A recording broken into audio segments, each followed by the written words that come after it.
But what happened in the 1970s was a little different. You see, what had happened was the United States had experienced decades of growth to the point that even poor people had some money, and then shit hit the fan. Exactly. And that shit sprayed all over the country for an entire decade.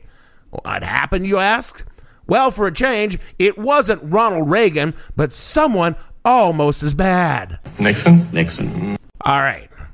What happened is incredibly complex, and I only barely understand it, and I spent the last week reading about it.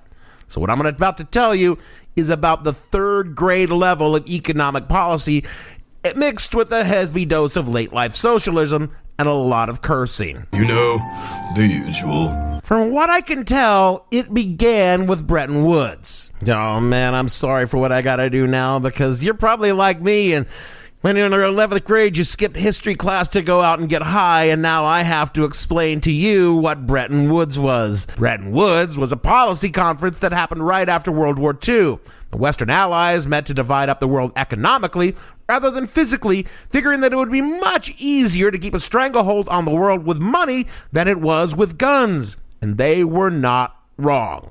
One of the policies that came out of Bretton Woods was that the currency exchange rates for most of the world would be fixed to the US dollar, and that would be linked to the price of gold. And this all means, what?